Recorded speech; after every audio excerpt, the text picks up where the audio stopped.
Namaste and welcome to Bodhi Sar Knowledge in a Nutshell for 12th of April.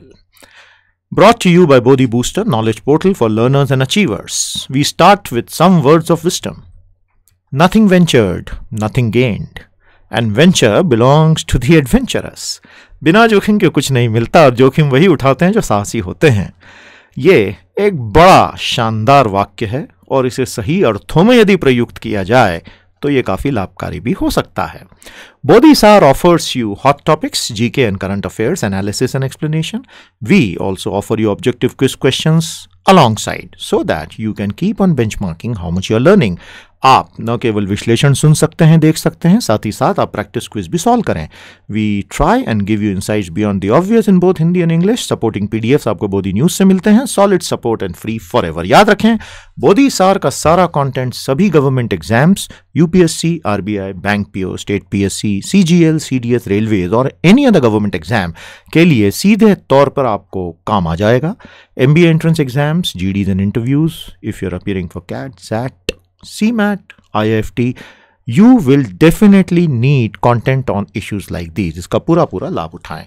And thank you very much for all the love and support we are getting. Make sure you keep using all the services of Bodhi Booster Knowledge Portal like these brilliant people have been doing. Bodhi star सबसे पहले आपको दिखा दें कुछ ऐसे बढ़िया testimonials हमारे बोधी सितारों के लिखे हुए जिन्होंने बोधी बूस्टर का पूरा लाभ लिया है. Deepak Kalyan Shetty from Pune. Thank you Deepak. बहुत ही खूबसूरती से आपने पीटी एजुकेशन और बोधी बूस्टर के बारे में जो कुछ लिखा है, हम आभारी हैं. इसी तरह हमारा काम चलता रहेगा. Brajesh Mishra from Bhagalpur. Thank you Brajesh for these beautiful words. Archit Kothari from IIM Indore. आपने यहाँ से 5 ईयर कोर्स किया है और बोधी बूस्टर को बहुत अच्छे से फॉलो कर रहे हैं. Thank you Archit and wish you the best for a brilliant future ahead. Munna Jha from Araria. Thank you Munna. आपने बहुत ही खूबसूरत शब्द बड़े विस्तार से लिखे हैं. बहुत अच्छा लगता है जब लोग इस तरह इस्तेमाल करते हैं पोर्टल को. Vindhyachal Verma from Kotdwar. Shailesh Sharma from Jalam taluka Shegaon. Madhuriya Moy Rai from Calcutta. Vijay Tyagi from Modinagar. Chetan Kumar from Bilaspur. Prince Anupam Singh from IIT Kharagpur. Akash Dewangan from new Delhi. Bhavna Mishra from Kharagpur. Thank you so much. It's been a wonderful experience for us and the whole team says thanks a lot. We start with the work for today. आज 4 बहुत ही बढ़िया विषय हम आपके लिए लेकर आए हैं जो आपको हर परीक्षा में, हर जीडी इंटरव्यू में, हर जगह काम आएंगे. India Australia relations, a long journey. Aadhaar system and privacy concerns in India. What is wrong with the Aam Aadmi Party? If there is anything wrong, that is driving forward amendments to the Motor Vehicle Act. उम्मीद करते हैं आपको बहुत आनंद आएगा. बोधी सार की notebook निकाल लीजिए. काम शुरू करने का समय आ गया. Shall we begin? Here we go.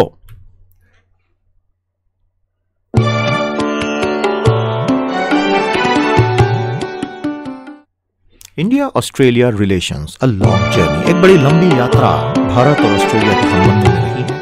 Brought to you from the domain of Indian politics and India's international relations. The Aussie PM comes calling. Australian Prime Minister Malcolm Turnbull is on his first state visit to India. Both nations share cordial and cooperative relations.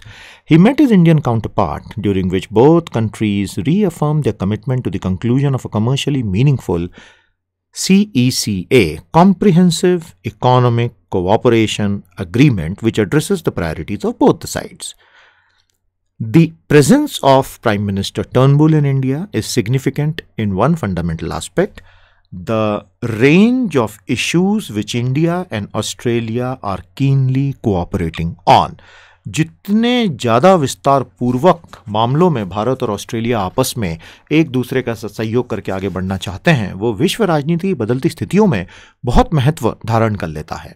हम इन दोनों देशों के बीच में, हमारे दोनों देशों के बीच में कॉम्प्रिहेंसिव इकोनॉमिक कोऑपरेशन एग्रीमेंट अभी हो नहीं पाया है, यानी व्यापक आर्थिक सहयोग अनुबंध, रेंज ऑफ MOUs. लेकिन बहुत सारे अनुबंध तो फिर भी हुए, memorandums of understanding, MOUs.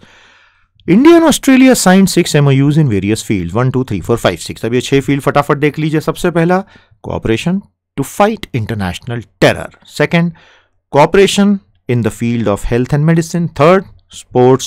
Fourth, environment, climate and wildlife. Fifth, civil aviation security. And sixth, agreements on cooperation in space technology, ये 6 के 6 आज दोनों देशों के लिए, कम से कम भारत के लिए तो बेहद महत्वपूर्ण है ही। और नंबर 1 पे ऑस्ट्रेलिया का पूरा सहयोग मिलना हमारे लिए बहुत विशेष है। क्यों है हमें बताइए? बिकॉज ऑस्ट्रेलिया इज अ की partner of another country which is not at all cooperating with us. तो यदि ऑस्ट्रेलिया एक और ऐसा देश है जिसका बहुत ही प्रमुख व्यापारिक साझेदार है और वो दूसरा देश हमारे साथ बिल्कुल भी कोऑपरेट नहीं कर रहा और सबके बावजूद ऑस्ट्रेलिया कर रहा है, तो हमारे लिए पॉइंट 1 बहुत महत्वपूर्ण हो जाता है। तो हमें बताइएगा कमेंट्स में हम किस देश की बात कर रहे हैं। Here is the comprehensive listing of issues that were discussed between India and Australia. Bharat और ऑस्ट्रेलिया के बीच जिन मुद्दों पर बात हुई, आप देखिए कितनी व्यापक सूची है। Reaffirm the commitment to a peaceful and prosperous Indo-Pacific. Hind प्रशांत क्षेत्र हमेशा शांतिपूर्ण रहे, उसके प्रति जो प्रतिबद्धता है उसको पुनर्रेखांकित किया गया। A commitment to democratic values, rule of law, international peace and security. Underscored the importance of 1982 UN clause. ये बहुत महत्वपूर्ण है। हमें बताइएगा किन दो देशों के बीच झगड़ा UNCLOS को लेके हुआ था, जिसमें एक देश जीता लेकिन उसके बाद भी वो विक्ट्री किसी काम नहीं आई। 1982 United Nations Convention on law of the sea, very very important. The bilateral maritime exercise first held in Bay of Bengal in 2015, OS Index. देखिए भारत और ऑस्ट्रेलिया के बीच द्विपक्षीय नौसैनिक युद्ध अभ्यास OS Index है, वो फिर से 2018 में दोबारा किया जाएगा। Special forces bilateral exercise, Indian Ocean Rim Association declaration, security and peace in Afghanistan, East Asia summit, Australia support for India to become a permanent member of UNSC, ये हमारे लिए बहुत महत्वपूर्ण है। Continued bilateral nuclear cooperation, Australia uranium का बहुत बड़ा भंडार लिए हुए है। रीजनल कॉम्प्रिहेंसिव इकोनॉमिक पार्टनरशिप जल्दी से कंक्लूड हो। कॉम्प्रिहेंसिव इकोनॉमिक कोऑपरेशन एग्रीमेंट आपको हमने भी बताया था, हो नहीं पाया है लेकिन लास्ट स्टेजेस पर है ऐसा लगता है, एक्सेट्रा एक्सेट्रा एक्सेट्रा। तो आप देख रहे हैं कितनी लंबी चौड़ी सूची रही है। What does this indicate? That Australia is a strategic partner for India going forward. RCEP hanging fire. अब ये RCEP है क्या, ये देख लीजिए। ये जितना नीले में दिख रहा है ना, दिस इज द रीजनल यानी कि क्षेत्रीय, कॉम्प्रिहेंसिव यानी कि व्यापक economic partnership. The two countries express keenness to secure a quick and a timely conclusion of a high quality RCEP and felt that it can provide a boost to regional confidence in a time of global uncertainty. विश्व भर में अर्थव्यवस्थाओं की हालत वैसे ही बहुत पतली है, ऐसे में यदि ये क्षेत्रीय रीजनल कॉम्प्रिहेंसिव इकोनॉमिक पार्टिसिपेशन का अर्थ ये है, पार्टनरशिप का अर्थ है क्षेत्रीय व्यापक आर्थिक भागीदारी RCEP, and if all these countries can truly conclude it in a time bound manner, Bharat को बहुत लाभ होगा, ये बिल्कुल तय है। Researching together, both the leaders, that is PM Modi and Prime Minister Turnbull, inaugurated the Terry Deakin Research Center on Nano and Biotechnology. तो हमें कमेंट्स में जरूर बताइएगा what is the basic promise of nano technology. Nano तकनीक का सबसे मूल वादा क्या है मानवता के लिए? An example of the kind of cutting-edge science and technology cooperation that is happening. The Australia-India Research Fund of $100 million has focused on collaborative research. बहुत बढ़िया बात। यूरेनियम एक्सपोर्ट्स, अब यूरेनियम के मामले में आप देख सकते हैं ऑस्ट्रेलिया के पास दुनिया के 29% आइडेंटिफाइड रिसोर्सेस हैं। तो यदि ऑस्ट्रेलिया भारत को मदद करने को तैयार है तो हमारे सिविल न्यूक्लियर फ्यूल रिक्वायरमेंट्स तो इस देश से और कनाडा से भी बहुत हद तक फुलफिल हो सकते हैं। Australia is very keen to export uranium to India, although it will be without a formal agreement for some time. India's membership to MTCR was welcome. आपको पता ही है मिसाइल टेक्नोलॉजी कंट्रोल रजीम में भारत सदस्य बना, ऑस्ट्रेलिया ने इसका स्वागत किया है। And it assured Australia strong support for NSG also, जहां चीन ने फिलहाल टांग अड़ा रखी है। ऑस्ट्रेलिया दुनिया में यूरेनियम के प्रचुर भंडारों पर बैठा है और आप देख सकते हैं बार ग्राफ के रूप में distribution of reasonably assured resources among countries with a significant share of resources में यूरेनियम में ऑस्ट्रेलिया कितना आगे है। This makes Australia very valued partner for us and perhaps even for China. South east Asia, दक्षिण पूर्व Asia, India and Australia have an increase engagement in ASEAN. ASEAN क्या है, इन्हें एशियन टाइगर्स क्यों कहते हैं? एक सिंपल बात बताइएगा, भारत को एज एन इकोनॉमिक टर्म हम एलिफेंट कहते हैं और एशियन टाइगर्स को एशियाई चीते या टाइगर कहते हैं। क्या मिरेकल हुआ था? What was the Asian miracle? यदि आपको पता है तो हमें ज़रूर बताइएगा, हमें बड़ा इंतजार है। और आसियान में कौन कौन से देश हैं, किस तरह का मिरेकल आया, क्या हुआ था और वो मिरेकल भारत में क्यों नहीं आ पाया? And the ongoing cooperation in other regional bodies such as ASEAN Regional Forum, ASEAN Defense Ministers Meeting Plus, ADMM Plus, and the Asia-Europe Meeting. Mr. Turnbull also reaffirmed support for India's membership of APEC. Bharat अभी इनका सदस्य नहीं है, ना ASEAN का ना APEC का, तो आसियान में एपेक में भारत को सदस्यता मिले, ये ऑस्ट्रेलिया से हमें सपोर्ट मिल रहा है। Asia Pacific economic cooperation forum, jobs and investments, the two countries agreed to develop this upon the strengths of each other to create jobs and investment। देखिए भारत में फॉर्मल सेक्टर में जॉब क्रिएशन का rate गिर के almost zero हो चुका पिछले 2 सालों में, जो कि बहुत सारे ग्लोबल फैक्टर्स के एक साथ होने की वजह से हो रहा है। तो भारत को तो बहुत डेस्परेशन में अभी फॉर्मल सेक्टर में जॉब्स क्रिएट करना हमारी आवश्यकता है, और इससे जुड़े सारे पॉइंट्स यहाँ पे दिए हुए हैं। अब यहाँ पे कोलंबो प्लान आपको दिख रहा है नीचे। An increasing number of Australians are coming to India to study under the new Colombo plan. ऑस्ट्रेलियाई सरकार ने एक नवीन कोलंबो योजना घोषित की है। ये उनकी फैक्ट शीट के स्नैपशॉट्स हम लाए हैं। तो ऑस्ट्रेलियन सरकार का न्यू कोलंबो प्लान क्या है? The new Colombo plan is a signature initiative of the Australian government to lift knowledge of the Indo Pacific in Australia by supporting Australian undergraduates to study and undertake internships in the reason.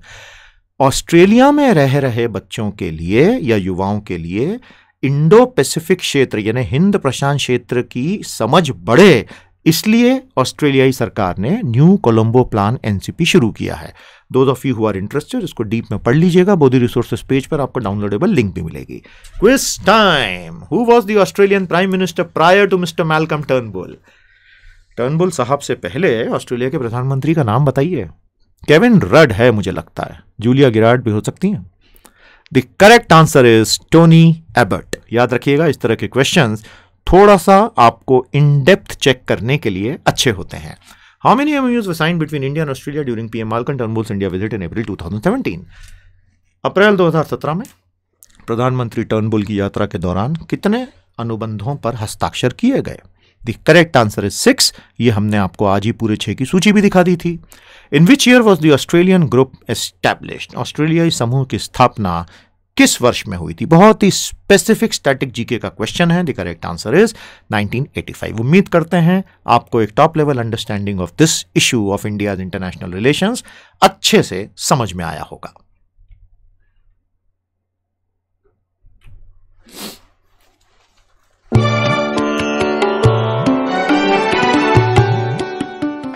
Aadhaar system and privacy concerns in India, Indian politics और government schemes के domain से हम लेकर आए हैं। हर दिन जैसे जैसे आधार और ओमनी प्रेजेंट होता जा रहा है, हर व्यवस्था में, हर सरकारी योजना में आधार अनिवार्य होता जा रहा है। बहुत मुखर आवाजें अब उठने लगी हैं कि निजता की चिंताएं अब केवल एकेडमिक कंसर्न्स नहीं रह गई हैं। हालांकि सरकार बार बार और UIDAI बार बार यह आश्वस्त करता है that you need to worry, the data is secure. ऐसा तो सब बोलते हैं, कुछ होता है उसके पहले। हम उम्मीद करें भारत में कुछ नहीं हो, लेकिन ये इश्यूज अब you can not brush them under the carpet any more. What is Aadhaar? Aadhaar is a 12-digit number that serves as a unique identification for Indian citizens and residents. It was launched in 2010 with the aim of making delivery of subsidy benefits more effective and transparent and has since grown manifold. तो मूल परिभाषा आधार की क्या है? ये एक number है। आधार एक कार्ड नहीं है, ध्यान रखिएगा, वो गलती कभी मत कीजिएगा। Aadhaar is a number, it is an identifier, it is not a card, and it identifies each Indian citizen और रेसिडेंट। कोई विदेशी भी यदि भारत में 180 दिन से ज्यादा रहा है तो अब उसको इनकम टैक्स के लिए आधार लेना अनिवार्य कर दिया गया है। इट वॉज लॉन्च इन 2010 और तब प्रॉब्लम ये थी कि सब्सिडी डिलीवरी में भयानक लीकेजेस होती थी। उसे रोकने के लिए धीरे धीरे सरकार को समझ में आया कि ये तो एक बहुत रामबाण औषधि उनके हाथ लग गई है, और उसको उन्होंने सब जगह मैंडेटरी कर दिया, जबकि सुप्रीम कोर्ट में PIL सभी पेंडिंग पड़ी हुई हैं। Increasing spread. Thereafter, more and more central ministries issued notifications making Aadhaar mandatory to avail basic government schemes and subsidies. आपको सरकार की किसी भी योजना में कोई भी अनुवृत्ति चाहिए तो आधार अब आपके लिए अनिवार्य हो गया। Today Aadhaar is practically omnipresent. ये बहुत बढ़िया वाक्य है, omnipresent. Omnipresent, something which is present everywhere. सर्वव्याप्त. God is omnipresent. So Aadhaar is our God. All these notifications were issued in accordance with Aadhaar Targeted Delivery of Financial and Other Subsidies, Benefits and Services Act 2016. ये जो कानून भारत सरकार ने पारित किया money bill के नाम पर, उस पर भी भयंकर आलोचना हुई है। बिल का नाम आप याद रखिएगा, मनी बिल। अब इसे धन विधेयक करके भारत सरकार लाई, जिसके लिए विपक्ष चिल्लाता रहा कि आप क्यों डरते हैं, ये तो हर किसी से जुड़ा मुद्दा है, इसको मनी बिल बना के मत लाइए। Incidentally, the Aadhaar Act was passed as the money bill, and that led to instant opposition in the parliament. And it also was challenged in the Supreme Court, which is currently hearing this crucial matter. उच्चतम न्यायालय में आधार से संबंधित याचिकाएं अभी लंबित पड़ी हैं, लेकिन सरकार तो डी फैक्टो इसको मैंडेटरी कर चुकी है. The supreme court first in 2013 and then again in 2015 had held that Aadhaar can only be an individual's voluntary decision. As long as he or she is eligible to avail benefits and subsidies, then the government cannot deny them those subsidies and benefits. But the exact reverse has happened in practice. तो supreme court ने जो कहा कि आधार स्वैच्छिक रहेगा, उसका ठीक उल्टा भारत सरकार ने एक्चुअल प्रैक्टिस में करके दिखा दिया है. और supreme court is still seized of the matter. That is why we need some speed in the judiciary. Income tax and Aadhaar अब एक कदम और आगे बढ़ गई है सरकार. After the finance bill 2017 was passed by the parliament, holding and the use of Aadhaar for filing of income tax return was made mandatory. आपको पैन कार्ड और आधार को लिंक करना पड़ेगा, जिसमें बहुत सारी फनी मिस्टेक्स अब आना शुरू भी हुई हैं. हालांकि उसके भी टेक्निकल समाधान उपलब्ध हैं. बड़ा बिंदु यह है कि यदि आयकर के लिए भी आधार महत्वपूर्ण है, इसका मतलब भारत सरकार अब एक भी फील्ड नहीं छोड़ने वाली है. We can understand the concern of the government in terms of tax evasion. कर चोरी से वाले चश्मे से यदि आप इस समस्या के चश्मे से देखें, तो सरकार की सोच के प्रति थोड़ी सहानुभूति मन में आती है कि जो लोग हैबिचुअली कर चोरी करते आ रहे थे, यदि उन पर शिकंजा कसना है तो पहले डीमोनेटाइजेशन किया, अब जीएसटी लाने वाले हैं, आधार को पैन से लिंक करेंगे, तो आदमी बच के जाएगा कहां? ये सोच है. हालांकि इसका अंतिम अंजाम क्या होगा, ये 5 साल के बाद पता चलेगा. फिफ्थ बड़ा concern is our data secure. क्या हमारे आंकड़े वाकई सुरक्षित हैं? This issue has raised many concerns and doubts in the minds of people. The first is regarding the security of so much information contained in the centralized Aadhaar database. हर व्यक्ति के बारे में 3 या 4 बेसिक बायोमेट्रिक और ऐसे 120 करोड़ लोगों के लिए आपके पास हैं. What if some country hacks this database? इस बात पर हमें पूरा यकीन है UIDAI ने सोचा जरूर होगा, क्योंकि हमारे दुश्मन देश, जिनमें चीन और पाकिस्तान से साइबर अटैक हम पर पहले भी हुए हैं, यदि उन्होंने आधार डेटाबेस को हैक किया तो आप ये सोच सकते हैं देश में किस स्तर पर अस्थिरता आ सकती है. Even Google and Apple have been very about taking to Aadhaar due to security concern. One can only hope and pray to almighty that the UIDAI is up to this task. Otherwise वही होगा जो मंजूरे खुदा होगा. इस case में खुदा हमारा UIDAI है. Forget the right to privacy. अब एक चीज तो बिल्कुल तय है कि आप अपनी निजता वगैरह का तो अब भूल जाइए. The second strong argument put forward is that of citizens' right to privacy. निजता का अधिकार. Is the bureaucracy really sensitized and equipped to handle this database? देखिए, जनरली यदि गवर्नमेंट ऑफिसर्स और ऑफिशियल्स और डिपार्टमेंट्स के साथ आपका लेन देन कभी रहा है, किसी भी तरह का इंटरेक्शन कभी रहा है, तो आपको ये पता है कि sensitization is still a work in progress. Their incapability to do so will create problems, and some internet users were reported it was pretty easy to access Aadhaar card information from government website. तो ये तो बहुत ही damaging information है. कुछ लोगों ने ऐसे दावे किए हैं कि सरकारी वेबसाइटों पे जाके आधार की इंफॉर्मेशन निकाल लाना बहुत ज्यादा कठिन काम कभी नहीं रहा. यदि ऐसा है तो we are not doing a good job of it, but we do not know. This may just be hearsay. No legal provisions to protect citizens privacy. एक बड़ी चिंता यह है कि कोई कानूनी प्रावधान नहीं किया गया है निजता सुरक्षा के लिए. The issue of legal framework is raised frequently. While there are safeguards in place in the Aadhaar act, they are not adequate to protect the privacy of the citizens. The Aadhaar Act says that information will not be disclosed except in the interest of national security. राष्ट्रीय सुरक्षा यदि दांव पर लगी होगी तो हम लोगों की, नागरिकों की व्यक्तिगत जानकारियां डिस्क्लोज कर सकते हैं, लेकिन नेशनल सिक्योरिटी को इसी कानून में पूरी तरह से परिभाषित ही नहीं किया गया है, तो चिंताएं उठना स्वाभाविक है. Big brother is watching you brother. The biometric data of a vast number of citizens would give the government more intrusive powers. A proper mechanism needs to be put in place to avoid the misuse. Otherwise, bureaucracy will run riot, or at least the elements within bureaucracy who are not very conscious about this fact may run riot. हमें एक बात बताइएगा, big brother term कहाँ से आया था? 1984 क्या है? जॉर्ज ऑरवेल कौन थे? क्या कहा था उन्होंने? इस पर यदि आपको कुछ पता है तो हमें बताइए, नहीं पता है तो ढूंढ के लाइए और कमेंट्स में हमें बताइएगा. आधार की पूरी कहानी को क्विक रिकैप करें. कहानी शुरू होती है 28 जनवरी 2009 के इस नोटिफिकेशन से. उसके बाद आधार का विजन और इनका मिशन, उसके बाद 113 करोड़ लोगों तक का डेटाबेस इन्होंने तैयार कर लिया। ये जानकारी इनके पोर्टल पर, डेटाबेस नहीं है पोर्टल पे, सिर्फ ये जानकारी है इनके पोर्टल पर। और by age and gender and Aadhaar trend, ये सारी जानकारी इनके पोर्टल पर पब्लिकली है। एंड सैचुरेशन की कितने प्रतिशत लोगों को आधार मिल गया है। आधार कवरेज तो ये स्वैच्छिक है भैया, देख लो कितना स्वैच्छिक है, 1 2 3 4 5 6 7 8 से 19 तक सब स्वैच्छिक है, चिंता मत करो। Quiz time. Who is the current chairman of UIDAI, unique identification authority of India? कौन है UIDAI अथॉरिटी ऑफ इंडिया? इनके अध्यक्ष का नाम बताइए। नंदन नीलेकनी साहब है। The correct answer is mister J Satyanarayan. ध्यान रखिएगा, बहुत अच्छा सवाल है ये। Union government has notified the UIDAI to give legal shape to the Unique Identification Authority of India. Under which act have the rules been framed? तो कानून बनने के बाद उसके नियम भी बनाए जाते हैं। तो स्पेसिफिक कानून का नाम आपको याद रखना है, मैंने आपको आज के सेशन में बोला था। The correct answer is 5th। समझ गए?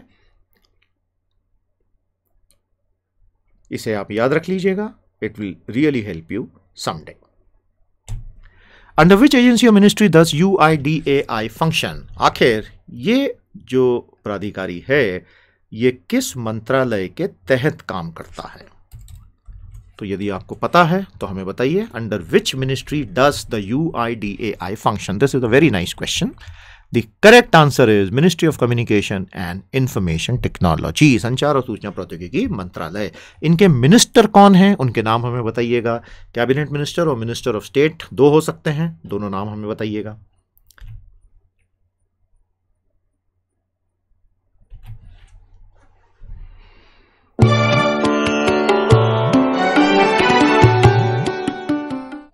What is wrong with the Aam Aadmi Party? AAP.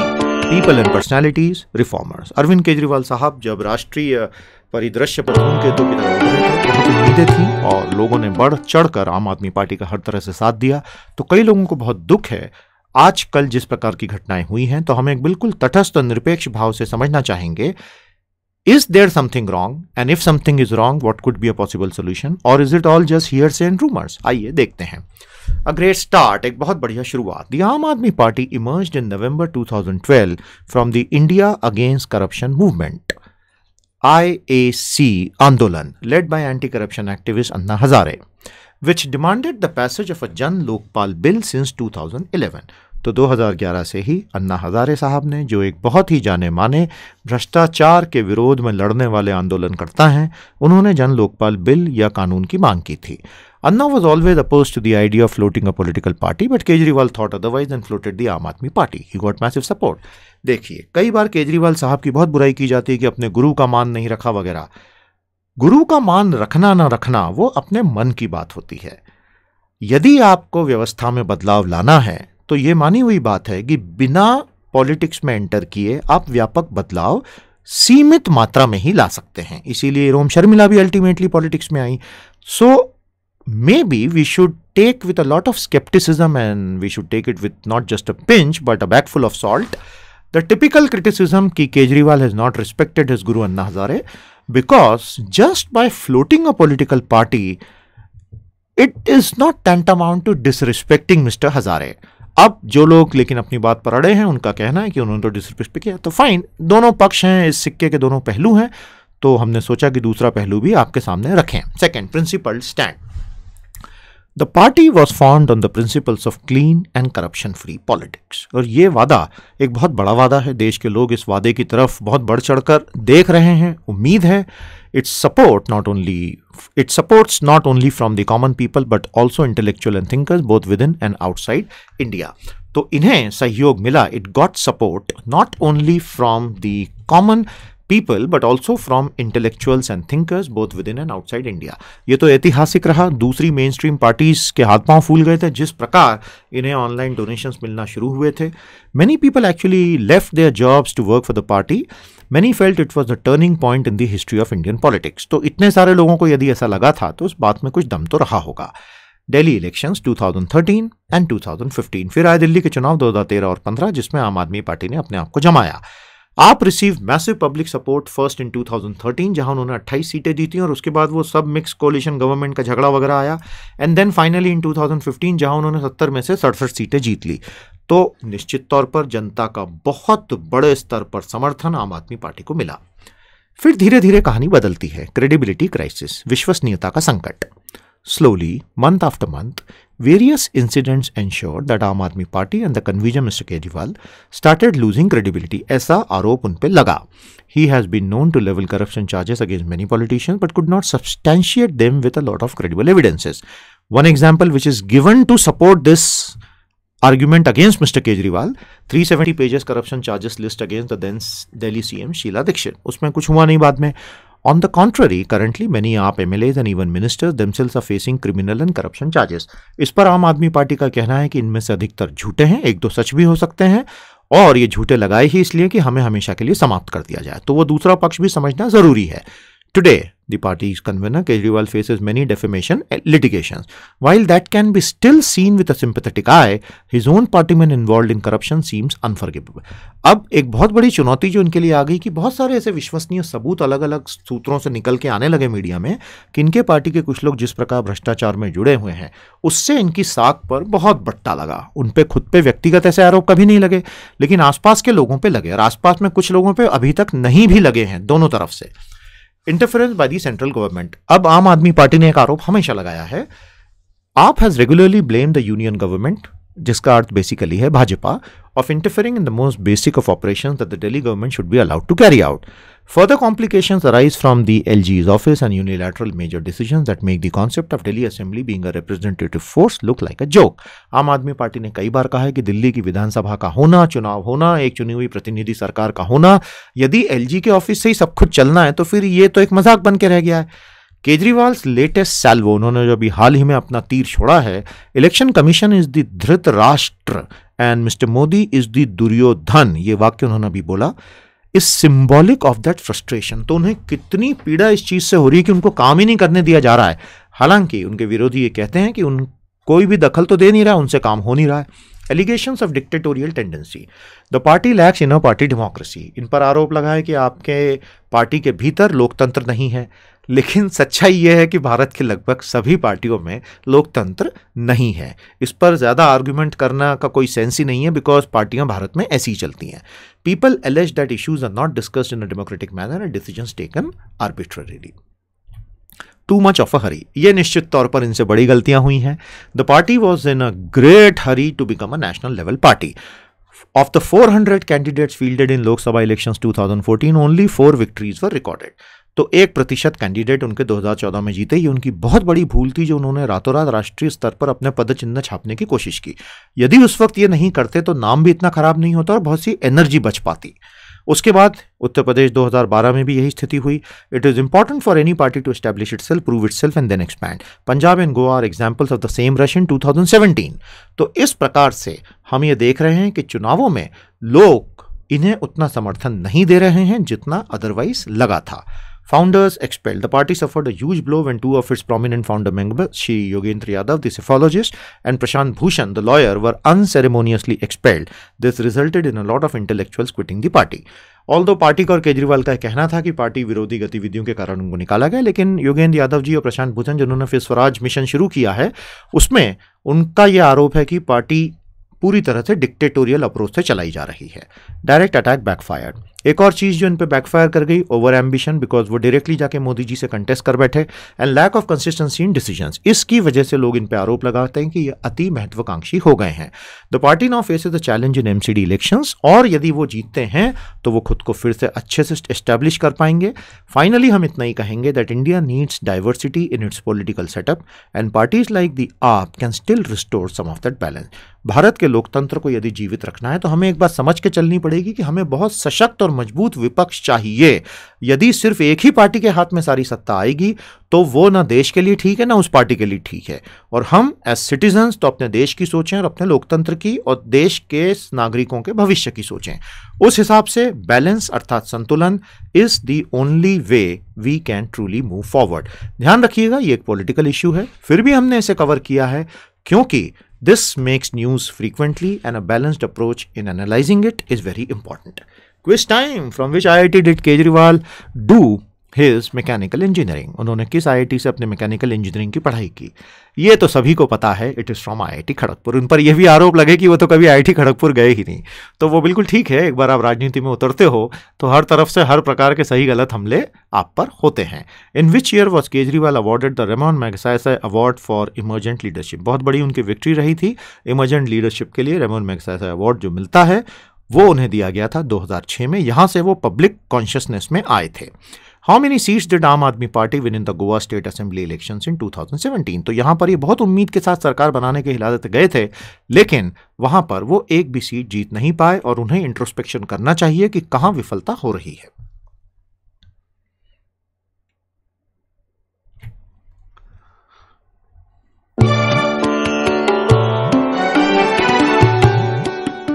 Driving forward amendment to the motor vehicle act. Motor vehicle कानून में बहुत बड़े संशोधन किए गए हैं ताकि भारत की पूरी मोटर व्हीकल सिचुएशन और traffic on the street and the dangers of accident should be controlled. आइए समझें constitution and law, new laws और अमेंडमेंट से इसमें क्या हुआ है।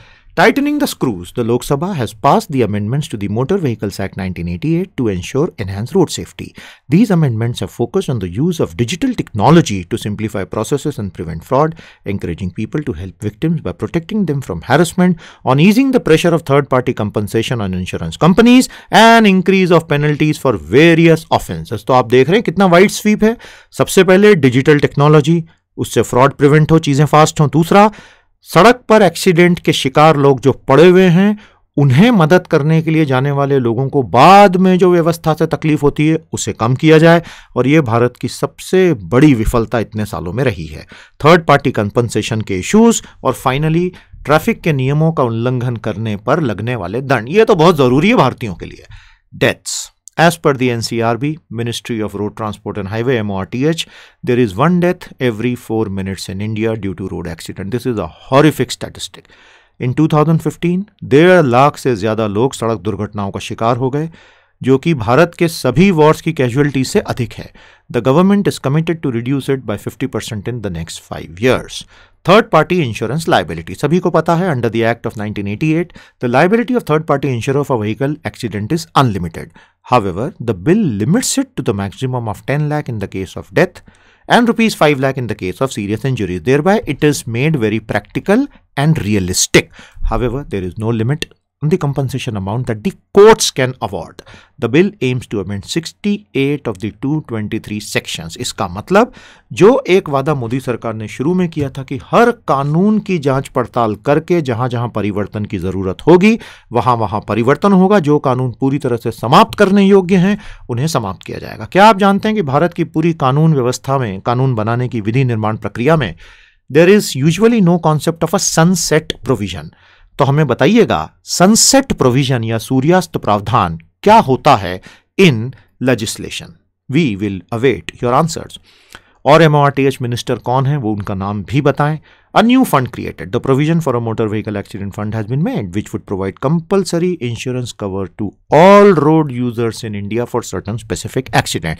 तो ये एक बड़ी चीज होने जा रही है।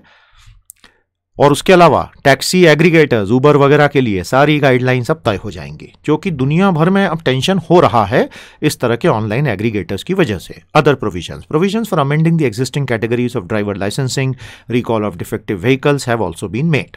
लेकिन कुछ बड़ी चीजें जो इस कानून में छूट गई, creating road safety agencies and improvement of road design, अभी उसमें लंबा रास्ता है। पेरेंट्स बिवेयर, छोटे छोटे बच्चे महंगी महंगी गाड़ियां लेके सड़क पे लोगों को कुचलते फिरते हैं।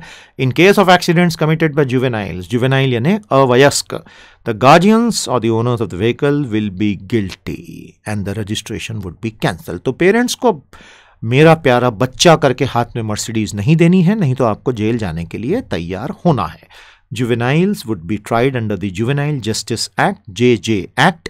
Traffic violation penalties are proposed to be increased. लेकिन आप पेनल्टी कितनी भी इंक्रीज करें, अल्टीमेटली जब तक वहाँ ट्रैफिक पुलिसमैन खड़े होके या ऑटोमेशन के जरिए आप चालान नहीं काटेंगे, लोगों पे दंड नहीं लगाएंगे, तो लोग डेफिनेटली ट्रैफिक वायलेशन इम्प्यूनिटी के साथ करते चलेंगे। Fitness test. The bill proposes to mandate automated fitness testing for transport vehicle. This has been done to weed out corruption in the transport department. इस पूरे इशू को भारत स्टेज 4 और Bharat stage 6 के साथ आप जरूर देखिएगा। हमें बताएं भारत स्टेज 6 किस तारीख से लागू होने वाला है।